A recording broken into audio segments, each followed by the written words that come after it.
All right, so today I want to talk to you a little bit about the shirt that I'm wearing. Brought to you by Oil Style Store. Got to check it out, they're pretty cool.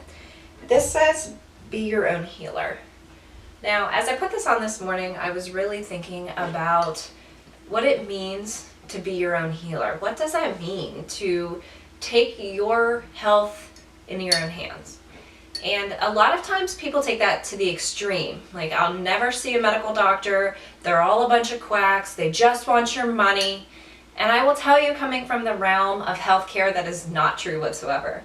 People don't go into healthcare to con people. I assure you of that. It takes a lot of schooling. It takes a lot of understanding the human body down to the microscopic parts. And once you start practicing in healthcare, you don't connect to these microscopic parts, you connect to the person that is behind the microscopic parts. So I assure you that when you go see a medical doctor, yes, they may be burned out. Yes, they may not have a lot of time for your individual needs because they have a list a mile long of people they need to see. I understand why people that are coming into a health system don't feel taken care of. I can see why that happens, but on the flip side of it, I know a lot of these medical professionals really have huge hearts and really want you to do your best. They want a good quality life for you. But here's the kicker. In medical school, in nursing school, in any kind of health profession mostly, you're not taught anything about taking care of yourself. You're not taught about nutrition. Maybe like scratch the surface. You're not really taught about what does it mean to take care of yourself. What we are taught in nursing school is how do we save lives? How do we keep people alive? And there's much more to it than that. It's just not possible to teach everything about it. So keep that in mind when you're wondering why, when you go to the hospital or you go get your blood drawn or whatever, you see the people that are there in healthcare are very unhealthy. Have you ever noticed that? Most of the times people in healthcare are highly stressed. They are overworked and unable to take breaks to eat lunch. They could hardly drink enough water to even go to the bathroom once in a 12-hour shift. It is insane how unhealthy healthcare workers are because of the environment they have to work in. So that being said, coming from the realm of being in that space and then also going to another different, taking a different approach, I'll say, to my own health, I see both sides. I can understand how it happens and why it continues, and then also see the knowledge deficit that most health professionals really either aren't aware of or don't have time to understand. So with that being said, when I started merging into looking into more natural ways of living and taking care of my body very differently and my mind and my ways of being alive and having a fulfilled life, I really started to look at my friends in healthcare.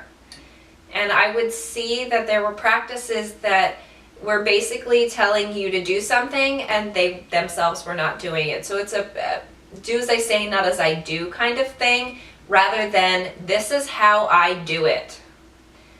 So keep that in the forefront of your mind when you go in to see your healthcare provider, that they themselves might be telling you what the book says to do, but might not be practicing it either. So at what point do you then take responsibility for yourself? The United States as a whole is very flawed in very many ways. One of those major ways is how we eat. And if you have seen any documentary on any kind of vegan diets or vegetarian diets or anything like that, you will hear the term, we have a SAD way of eating. And that stands for Standard American Diet. SAD. It is sad. It is very sad. We eat overprocessed foods. We eat very few natural foods like fruits and vegetables that are in the raw form.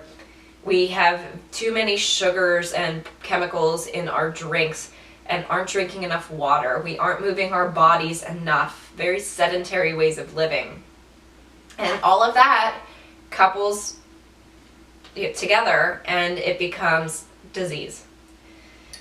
So a great way to think of it is that most diseases that we face in this world or in the United States are 100% preventable because it's become a problem because of the way we eat and our lack of movement. It's kind of sad. It's kind of scary to think that we spend so much money in medications and diets and all sorts of really, magic pill kind of things, when if we would change how we were eating and eat more fresh fruits and vegetables, eat lean processed or non-processed foods, meats, lean non-processed meats. I can't say that. And cut out a lot of the processed garbage, the fast food, we really wouldn't need the medications very often. There are genetic components to a lot of things, and coming from the nursing standpoint, I totally understand that. There are things out of our control. Some people have celiac disease, and their bodies absolutely do not process gluten. And that's a major health concern because there's gluten in shampoos and makeup and soaps and things that you put on your body, not just what you eat. And it does make a big difference as far as how you have to live. That does not mean you can't be healthy. That does not mean you can't start to heal your gut and make things easier on yourself, make your quality of life much better. There are genetic components that definitely play into them, but the majority of diabetes, heart disease, cancers are all started because of our choices on how we take care of ourselves. I've seen personally people drop dead from heart attacks that their families tell me they are so healthy. They went to the gym every day, they ate really well.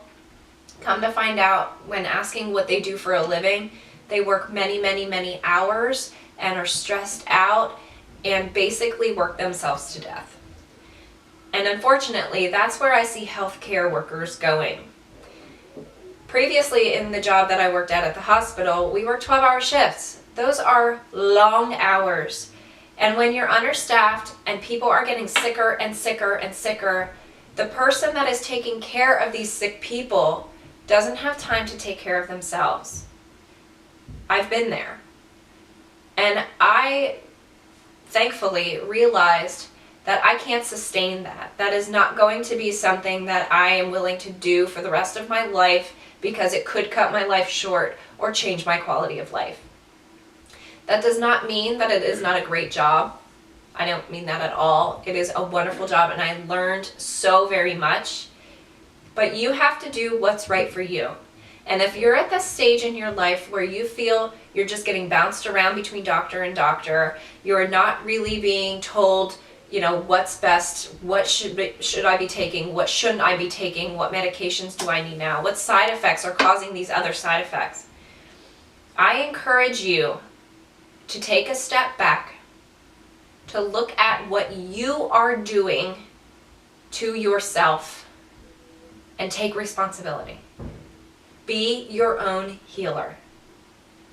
Instead of making your doctor or the nurse or whoever be your caretaker, take care of yourself. That's first, very much, it first starts with what you eat. Now, that being said, you will hear me say many, many times, coming from a health coach standpoint, that fad diets are not the way to do it. Cutting out entire food groups, avoiding an entire, type of food, yes, it may work temporarily, but in the long run, you're going to eat it again, or it's going to pop up somewhere in your life, and you're just not going to have control. And then sometimes you feel like that will spiral you out of control, and then you'll revert back to where you started, if not heavier. Fad diets are not the way to go. I know many, many people on them, and I know many people that swear by them. But until it teaches you what habits you have, why you reach for that candy bar at 2 p.m., why you binge eat ice cream at 8 o'clock at night, why you come home from work and have 3 glasses of wine, until you change those habits that lead up to those things, that continue to spiral you down that path, you are not going to be able to sustain any of it. So that being said, fad diets will work temporarily if you follow it. But if it doesn't teach you those habit change, if it doesn't teach you habit change, it is not going to be sustainable. And who wants to be on a fad diet the rest of their life? I don't.